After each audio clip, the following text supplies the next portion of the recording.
Hello friends, welcome back to my YouTube channel SanBio. In today's lecture, we are going to discuss about what is anaerobic respiration and what are the various steps which are involved in the anaerobic respiration. So stay tuned and let's watch.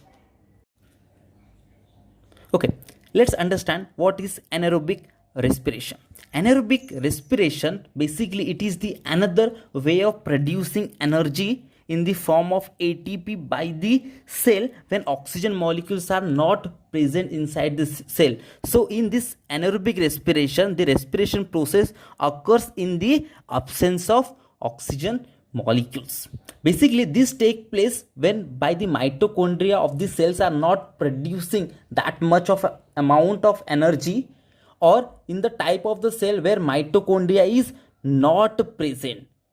In those situations, this anaerobic respiration occurs. If you talk about the process, what happens basically, here is the partial breakdown of the glucose molecule take place. So that we also call as the incomplete oxidation of glucose. This is a very fast process, and much less energy is also produced in this anaerobic respiration, that is around 2 molecule of ATP.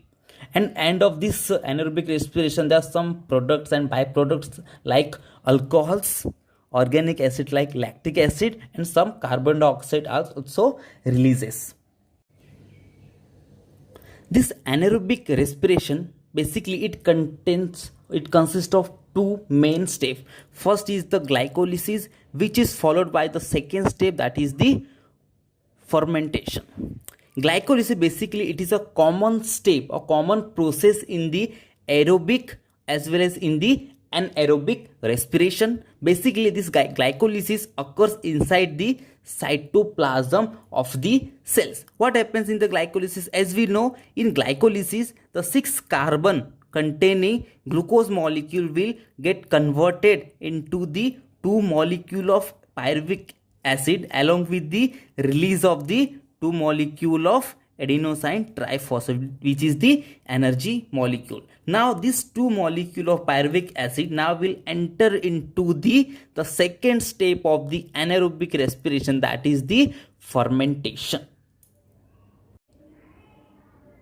Now the fermentation of this pyruvate acid produces different kinds of products in different ways. Like in yeast cells, by the presence of various enzymes of the yeast cell, it produces alcohols like ethanol and methanol along with the production of some carbon dioxide. In some bacterial or some microorganism, the fermentation of pyruvate acid produces various organic acids like vinegar and the vitamins.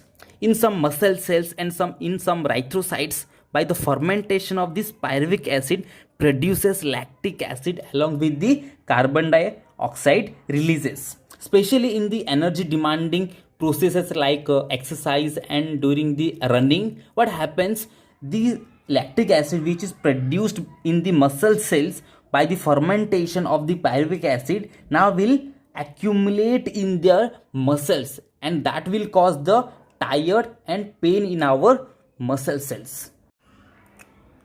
Thank you so much guys. If you like this video, please subscribe to my channel SanBio and definitely share this video with your friends.